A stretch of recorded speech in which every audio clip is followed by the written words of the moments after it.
Баспасөз саласында жарты ғасырдан астам еңбек еткен торғай тыңын игеруге белсене қатысушылардың бірі.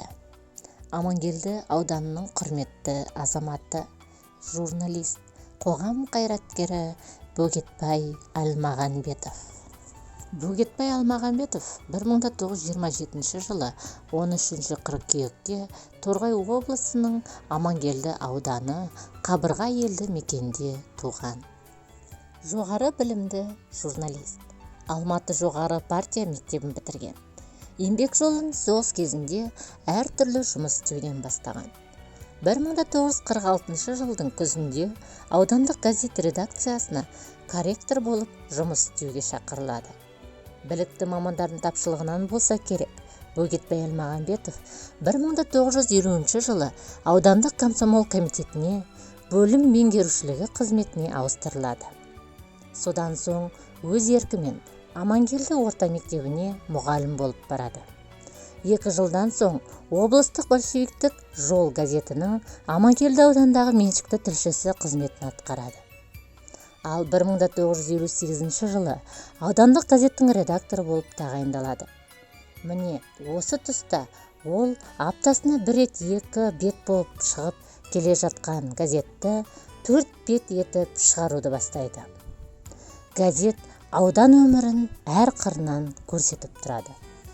1960 жылы Торғай тыңын игеру КПСС орталық комитеті тарапынан қызу қолдау тауып, аудандағы колхоздар түгел жабылып, жаппай совхоздар құрылғанда, аудандық партия комитеті Бөгетбай Әлмағанбетұлын Иманов атындағы совхозға бастауыш партия ұйымының хатшысы етіп жібереді.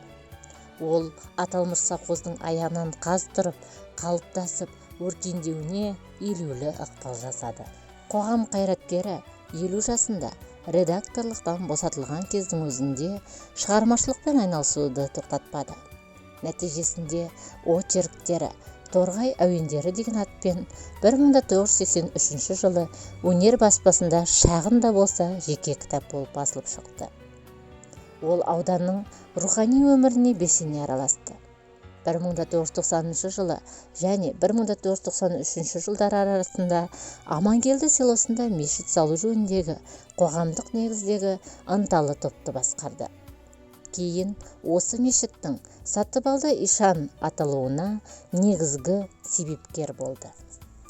Бөгетбай Әлмағанбетұлы 2000 жылдары торғайлық ұлт-азаттық көтерілісі қаһармандары төңірегіндегі тарихи шындықты саясат ықпалынан ашып алып, оқырманға мақсат еткен Торғайдағы азаттық көтерілісі атты тарихи очеркі.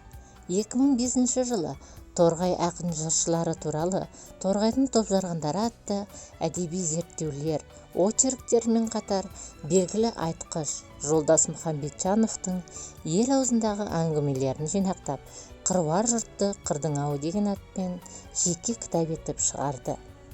Өмірінің кейінгі 13 жылында зағип болып қалса да еш мойымаған. Себебі кенже ұлы Нұрлыбек пен оның зайыбы Айзат екеуі алақандарына салып аялап баққан. Бөгетбай Әлмағанбетұлы зайыбы Жұпар Қазанғап қызы екеуі 7 баланы өмірге әкеліп, оларға жоғары білім мен тағылымды тәрбие берген. Тұңғыштары Көркем Бөгетбай қызы. Қазіргі уақытта ұзақ жылдар облысымыздың Қарабалық ауданында мектеп директоры болып жемісті қызмет жасады. Ерен еңбегі еленіп, оған Қарабалық ауданының құрметті азаматы атағы берілді. Одан кейінгі қызы Жанат Казгудың журналистика факультетін бітірген. Алматыда бір қатар баспаларда абыройлы редакторлық қызмет атқарды. Меруерт аудандық орталық кітапханада кітапханашы. Салтанат, Гүлжан, Дәуренбек, Нұрлыбек ұлдары бизнес саласында табысты еңбек етіп келеді. 2012 жылы Бөгетбай Әлмағанбетұлына 85 жас толуына орай аудан басшылығы Амангелді ауданының құрметті азаматы атағын берді. Бөгетбай Әлмағанбетұлы: мен үшін осы атақтан жоғары атақ жоқ. Кеңестік дәуірде бір орден, 10 шақты медаль алдым. бірақ соның бірде-бірі кіндік қаным тамып, туып өскен туған ауданымның осы атағына жетпейді деп баға берген екен. Бөгетбай Әлмағамбетұлы 2013 жылы 25 қазан күні 86 жасқа қараған шағында өмірден озды.